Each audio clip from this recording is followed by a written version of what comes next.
terakhir. Yakut nanti ana mohon semua wacana mengenai Yakut ini ya Ustadz ya. Saya ini supaya nanti anda pulang ke rumah, ya toh? Terus sampai rumah kan tidak ada KC lagi. KC tinggal kenangan, Maiyah tinggal ingatan. Anda kembali ke masalahmu masing-masing dengan kegelisahanmu, dengan kegalauanmu masing-masing, ketap-ketip, ya toh? Ngiler melongo, ya toh? Gelisah, waduh iki kok ya apa, ini gimana, ini belum saya bayar, waduh nanti di kerjaan begini, kan gitu. Anda kembali ke masalah masing-masing. Aku bertanya, siapa yang memperhatikan bahwa engkau sedang galau? Apakah Indonesia tahu Anda galau? Apakah negara ini tahu engkau galau? Apakah pemerintah concern terhadap galaumu? Apakah ada ulama-ulama yang ada di dalam file dan kenangan hatinya bahwa umatnya galau? Kamu akan sendirian nanti di rumah masing-masing. Maka kamu harus punya sahabat sejati dalam hidupmu, sehingga dimanapun engkau berada dalam keadaan apapun saja, engkau memiliki teman. Dan siapakah temanmu yang sejati itu? Maka handphone. Iya, enggak apa-apa. Bagus juga.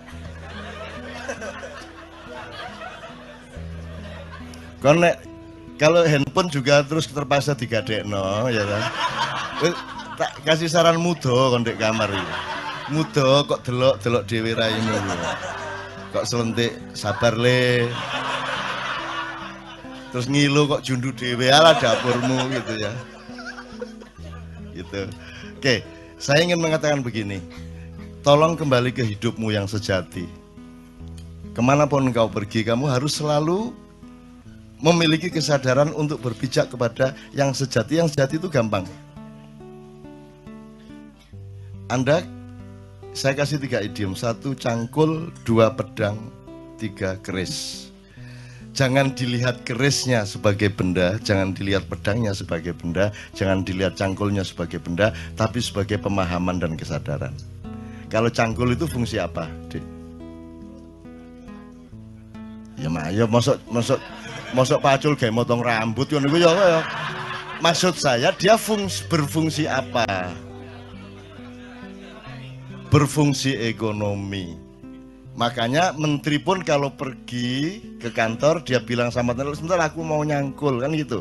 Jadi cangkul sebagai pemahaman mengenai fungsi ekonomi. 1 ekonomi. Dan ini kan yang terutama di Indonesia kan. Kenapa orang Indonesia tidak ada yang hebat beneran kecuali yang jenius dari Allah langsung? Karena orang Indonesia itu bisa apa saja, ya, bisa apa saja, tapi cita-citanya salah. Kalau orang Barat lumayan, bisanya cuma 1 hal, tapi mereka tidak punya kemungkinan, maka mereka bersungguh-sungguh dalam 1 hal itu, sehingga banyak ekspor master di hal-hal yang mereka konsentrasi. Kini sembarang iso, tapi gak sing serius dan salah tujuan. Salah cita-citanya apa? Kita tuh inginnya kaya, kan gitu. Orang Barat inginnya bahagia. Ini menurut Rawahu Sabrang. Ini saya diceramai Sabrang. Saya diceramai Sabrang tadi malam. Jadi anak saya adalah guru saya dan itu nyata. Kan dulu saya bikin struktur ini, Ustaz. Jadi kenapa Islam, Sabrang juga nih yang ngomong, kenapa Islam pada abad 8 tidak bisa populer, tidak diterima?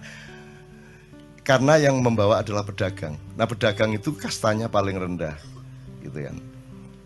Tapi ketika Islam yang membawa adalah para syekh, para ulama, para maulana, Maulana Magdum Ibrahim dan seterusnya sampai Sunan Giri, sampai Sunan Kalijogo, semua orang pada masuk Islam karena mereka percaya kepada begawan, mereka percaya kepada panembahan, mereka percaya kepada keris dalam tanda petik ya, nanti tolong diingetin untuk kembali ke keris. Mereka percaya kepada orang mulia, orang yang menjadi pusaka bagi orang banyak, gitu kan. Kemudian sekarang kita terbalik 180 derajat. Yang paling kita utamakan adalah kaya, di bawahnya berkuasa, berkuasa pun untuk kaya. Di bawahnya lagi pinter, pinter pun untuk ikut berkuasa supaya kaya. Nomor 4 kuat. Kuat itu punya kekuatan, punya akses, punya kesaktian, punya apa. Itu pun untuk supaya dia ikut berkuasa, supaya kaya lagi. Jadi cita-cita kaya. Terus terkenal. Populer. Populer kan nyata bahwa populer itu menerobos seluruh kriteria-kriteria kualitas hidup, sehingga seorang artis seksi itu bisa mencalonkan diri jadi wakil bupati.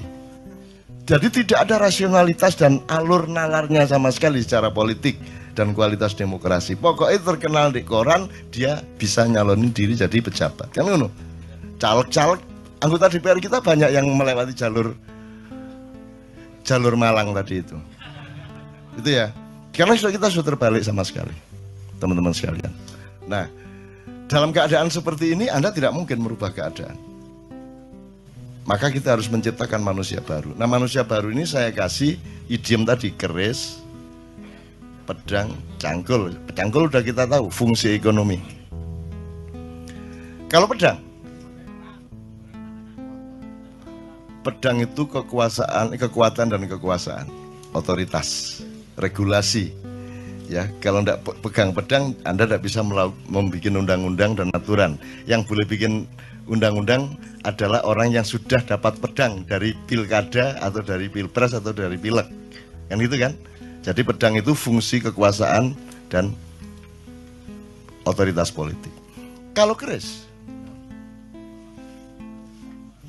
kewibawaan, kepribadian, kasepuan, pusaka. Sekarang aku tanya kepadamu, kamu kuliah? Sudah selesai? Sudah selesai? Oke. Kamu kuliah itu untuk cangkul, apa untuk pedang, apa untuk keris? Dah, isi kita ini, bukan mulai. Ayo pertanyakan kembali dirimu masing-masing. Kamu mengerjakan semua itu untuk cangkul. Kalau yang di seluruh Indonesia tadi kan semua untuk cangkul. Kamu sekarang bertanya kepada dirimu masing-masing, kamu itu kuliah jadi dokter apa segala macam, kerja macam-macam itu untuk cangkul, apa untuk pedang, apa untuk keris? Ketiga-tiganya iya, tetapi harus ada aksentuasi. Nah, monggo, ini pilihan masing-masing. Saya tidak menganjurkan apa-apa, cuman tolong diketahui. Apakah orang yang punya cangkul lihat ke desa-desa pasti punya pedang? Belum tentu punya pedang. Tapi Anda lihat semua orang yang punya pedang pasti punya cangkul. Benar nggak? Jadi kalau kamu semua mengerjakan semua itu untuk cangkul, goblok kamu. Mestinya kamu cari untuk pedang. Karena dengan pedang kamu pasti dapat pedang dan cangkul pasti kena. Gitu loh. Kalau orang punya pedang, punya cangkul, belum tentu punya keris. Tapi kalau orang sudah punya keris, dia pasti punya pedang, dia pasti punya cangkul. Jadi sekarang kamu mau apa? Kalau kamu cari keris, cari pusaka hidup, cari kepribadian hidup, cari integritas kata orang sekarang, ya, yang beneran gitu ya, maka otomatis kamu punya pedang, otomatis kamu punya cangkul. Tapi orang se-Indonesia tadi, karena tidak punya keris lagi, ibarat konstitusi itu tidak punya majelis rakyat lagi, yang ada majelis perwakilan rakyat. Ya, kita tidak punya panembahan, tidak punya pusaka, tidak punya. Karena orang sudah tidak mengerti keris. Itu ibarat sholat, cangkulnya sholat itu ya jungkar-jungkir itu. Ya tak? Pedangnya sholat adalah kebenaran syariat dan ucapan-ucapan di dalam sholat. Masuk ngene kan kudu Allahu Akbar. Masuk ngene kan aduh ya oprek kabar ini. Sembuh. Dobol. Ini masuk sembahyang kayak ngono. Berarti pedangmu batal, ini gitu kan? Tetapi meskipun kamu sudah mencangkul dalam sholatmu, sudah pakai pedang dalam sholatmu, yang menjadikan sholatmu sah itu tidak ada dalam syariat, yaitu khusyuk. Betul enggak? Yang menjadikanmu selamat benar dalam kehidupan dan di depan Allah itu adalah kekhusyukan. Sebab kekhusyukan itu syaratnya adalah Anda fokus sama Allah, Anda ingat benar kepada Allah, Anda betul-betul berhadapan dengan Allah. Sekarang kamu coba bayangin kamu yang jadi Allah. Kamu bayangin ya, kamu jadi Allah, terus ada anak orang-orang sholat, kisah bener Allah harus bener kan. Tapi hatinya enggak ke Allah. Kamu terima enggak itu sholatnya? Saya enggak mengatakan Allah enggak menerima loh ya. Saya enggak bilang Allah enggak menerima, terserah-serah dia. Cuman kamu bayangkan upamanya kamu itu Allah, terus ono sembahyang ngenangin itu gatel kon niku mari ngene kon nyolong ngono kan gitu ya. Diterima enggak kalau enggak khusyuk? Kamu enggak nerima kan? Ya, kamu jangan berdebat, tapi ini Allah pasti dia enggak bisa kamu. Enggak ada orang bisa memastikan Allah nerima enggak nerima. Enggak usah berdebat ini doanya sampai apa tidak. Lo doa sing sampai sing endi? Enggak ono, enggak usah diperdebatkan, bodoh gak ruwe kok. Jangan berdebat mengenai doa sampai atau tidak, jangan berdebat mengenai Allah menerima atau tidak, jangan berdebat mengenai masuk surga atau masuk neraka. Kon niku besane Gusti Allah ta ya apa? Kapan besanane resepsine di gedung apa kon? Bagaimana kamu bisa menentukan seseorang pasti masuk surga atau pasti masuk neraka, seseorang pasti diterima Allah atau tidak? Bahwa kita yakin, iya. Itulah yang namanya puncak iman. Tetapi kalau kamu disuruh menyatakan bahwa kamu diterima Allah, kamu tidak berani tanda tangan. Itu cuma keyakinan saya. Dan keyakinan kan tidak bisa diapa-apain. Dan itu juga tetap tidak bisa Anda bawa keluar, itu hanya ada di dalam dirimu. Jadi misalnya sekarang gini, Hendra, siapa Allahmu? Siapa Tuhanmu? Allah. Siapa Nabimu? Muhammad. Ya, kalau teman-teman agama lain punya struktur sendiri gitu ya. Siapa presidenmu?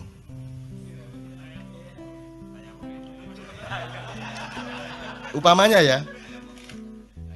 Jadi gini teman sekalian, kalau Allah, kamu dapat resiko besar dan tidak mungkin kamu akui. Nabi Muhammad juga begitu. Karena ada alasan rasional, bukan soal korps, bukan soal golongan. Ada asbabun nuzulnya, ada mantiknya, ada semuanya.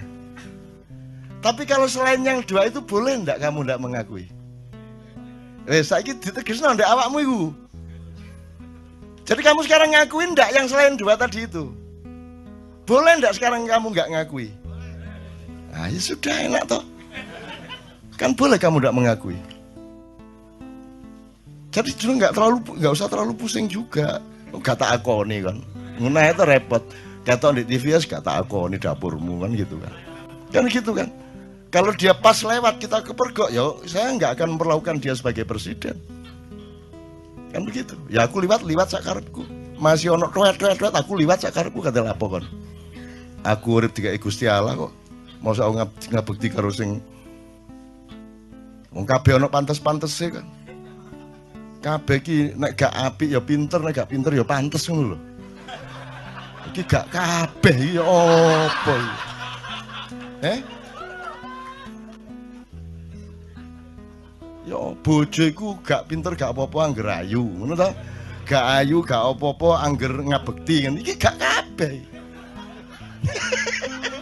Ya apa pinter gak ngabekti gak ayu gak. Ya apa? Maka bal huwa yakut. Nah sekarang teman-teman sekalian, kalau ada mutiara di luar dirimu, kamu harus bersyukur kepada Allah. Kalau ada orang yang mengingatkan kamu kepada bahwa dalam hidup ini Allah bikin macam-macam, kadarnya macam-macam. Nabi aja beda-beda kok. Masuk Nabi podo kabeh, terus nanti di surga haknya sama. Ya beda. Ada yang kekasihnya Allah, ada yang sahabat karibnya Allah, ada yang juru bicaranya Allah, ada yang sembelihannya Allah. Kan gitu. Ismail, sembelihannya Allah. Terus rumah kamu juga enggak ngerasain deh jadi Ibrahim. Bayangin kamu jadi Ibrahim, disuruh Allah nyembelih anaknya, itu gimana rasanya coba? Kamu tenang-tenang aja. Terus kamu pikir Ibrahim nggak mencoba bereaksi gitu? Terus ya ikhlas ya Allah, ya enggak lah. Jadi Ibrahim itu ya pergi ke hutan. Dia itu kan semua kan tidak untuk kepentingan Allah. Emang ada Allah punya kepentingan. Jadi kalau Allah menyuruhmu sesuatu, itu kan untukmu, untuk melindungimu, untuk pemahamanmu, bukan untuk dia. Gak padaan Gusti Allah kon gak sembahyang. Jadi itu untuk supaya ada, karena umatnya Nabi Ibrahim itu orang yang sudah terlanjur menyembah Tuhan yang sebelumnya, kepercayaannya sebelumnya, yang apa namanya, tradisinya berbeda dengan yang ditawarkan oleh Nabi Ibrahim. Nah, untuk merubah tradisi dan meyakinkan mereka kepada tradisi baru itu harus ada praktek ikhlas membunuh anak itu. Jadi Nabi Ibrahim yo jane yo gak kuat rek, matane wong ngaplok arek gak kuat ya. Dadi dhek nang alas naik gunung sama Ismail sama bawa kambing. Itu nanti wis melayu. Wah, akhirnya dia sembelih kambingnya, terus dia turun membawa kambing. Ini loh kalau Allahku, katanya, kata Ibrahim kepada ini loh kalau Allahku menyuruh sesuatu itu bukan karena kejam kepada kita, bukan karena minta ditaati. Sesungguhnya semua perintahnya karena sayang kepada kita. Aku disuruh menyembelih anakku, tapi buktinya anakku tidak tersembelih, kambing malah dikasih oleh Allah. Ngono, kerja itu kolusi antara Allah sama Ibrahim. Terus tenang aja. Kamu nanti saya bukain macam-macam, bantah semua nanti kamu. Mosok cak lu, kamu pikir Rasulullah aja manusia biasa kan? Semua itu kan enggak kok terus semua itu sudah hebat sejak awal, ya enggak. Nabi Nuh aja istrinya dia enggak bisa dakwahi kok. Anaknya Nabi Nuh sendiri kafir kok. Kamu bisa bayangkan kalau seorang nabi istrinya sendiri tidak ikut suaminya, anak itu kan, bayangin rumah tangganya bagaimana. Bayangin masyarakatnya bagaimana. Sekarang kita ini anak kita satu nakal aja udah pusing, enggak karu-karuan kok. Bayangin ada nabi, rasul lagi yang istrinya tidak taat, anaknya tidak taat. Kamu bisa bayangin keluarga ini gak sakinah toh. Gitu loh. Jadi kamu juga jangan terlalu pusing, karena Allah itu sudah kasih jurisprudensi apa saja ada. Kalau kamu mengalami kesulitan apa-apa, tinggal cari jurisprudensinya apa. Wah, ini cocok iki Nabi Yunus iki aku, Nabi Yunus iki cocok. Kalau kamu mengacu kepada contoh-contoh kejadian yang sudah Allah paparkan, kalau kamu menemukan itu, selesai. Kamu akan mentertawakan dirimu, ngene kok galau, gak masalah. Ini buahnya, kalau saya buka Anda bingung nanti. Buahnya Rasulullah, misalnya Rasulullah pernah mengganjal perutnya dengan batu supaya tidak lapar. Orang nggak mikir ya Aisyah ganjal batu tagak. Orang nggak pernah mikir tak? Mbok mestinya dilihat lah, kan mestinya serumah dong ganjal batu semua. Lah kamu nggak punya fakta bahwa Aisyah, jangan-jangan beliau lapar itu karena Aisyah lupa nawari makan. Loh, salah satu kemungkinannya loh ya. Mungkin Aisyah pas kurang care. Lah Rasulullah kan mau bilang, Aisyah saya belum makan, tidak berani dia. Kan Rasulullah lembut sama istrinya, dia sangat hati-hati menjaga perasaan istrinya. Akhirnya mergo bojone gak nawan-nawani mangan, ya wis tak ganjel watu ngono kan. Bingung kan tak ceritane akeh. Wes banyak bahan ngene-ngene iki rek. Iki tak buka didik ngono tok ya. Kan gak nemen-nemen bingungmu lho ya. Ya teman-teman sekalian, ya mohon maaf nih Ustadz kalau anak agak yang enggak dikit-dikit gitu. Ini bukan tujuannya, bukan mau mengkritik Muhammad, mengkritik Ibrahim dan sebagainya. Tujuannya supaya Anda mengetahui betapa banyak paradoks dalam hidup yang Allah sengaja menciptakan dalam hidupmu. Sehingga kamu jangan kaget sama paradoks itu. Tapi kalau kamu berdialektika dengan cara berpikir ma'iyah yang siklikal, yang spiral, yang penuh tikungan, penuh lipatan, dan Anda terbiasa dengan itu, maka seluruh yang kamu alami itu nanti akan bisa dieliminir menjadi berkah, menjadi rasa syukur, akan semua menjadi baik bagi hidupmu, gitu loh maksud saya. Itu contoh-contoh, bukan saya kok terus menafsirkan gini, enggak. Saya itu cuman orang di depan saya itu supaya lebih bisa menghandle hidupnya menjadi lebih mudah. Karena Allah itu kan unik tuh. Inna ma'al usri yusra gitu kan. Nek arek Malang kan ngene, lah nggih sampean niku lho. Kan Bersamaan dengan kesulitan sudah aku sediakan kemudahan. Lagi sampean kok repot-repot, mbok wis langsung kemudahan apa sih? Ana sing nakal ngono ya apa?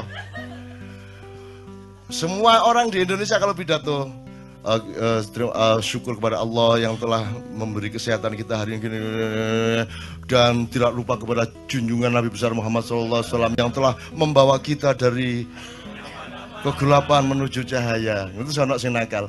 Gusti Allah ya repot-repot mbok wis langsung cahaya apa sih? Dadak kegelapan barang gitu loh. Loh, tapi memang dramanya seperti itu dan Allah maunya dialektika kemesraan yang seperti itu. Jadi Anda jangan hidup di dalam satu penggalan sehingga Anda kebingungan dalam penggalan itu. Anda harus transenden, harus melihat keseluruhan dari metabolisme yang Allah ciptakan itu sehingga Anda senyum-senyum. Iya, gak apa-apa. Iya, ngerti aku. Ya ampun, nggih, ngertos kula. Ngertos kula. Nah, makanya kan kata rahasia, Ustaz ya, tolong dalam tasawuf, kata rahasia itu kan sangat mesra. Kalau sudah Allah ngomong sirrun, asrarun gitu ya, itu kan salah satu kemesraan itu karena kita punya rahasia, punya ketidaktahuan, punya kesulitan, punya kebingungan. Kalau kita nggak punya kesulitan, gak enak. Makanya ya saya doakan Anda penuh kesulitan hidup Anda. Oke teman sekalian, alhamdulillah bilamin. Pokoknya pulang dari sini inget ya, kamu harus masing-masing sendiri dan kamu harus menemukan. Oh enggak masalah, saya cari keris kok. Saya cari keris dan pasti pedangnya dapat, pasti cangkulnya dapat. Percaya itu, percaya.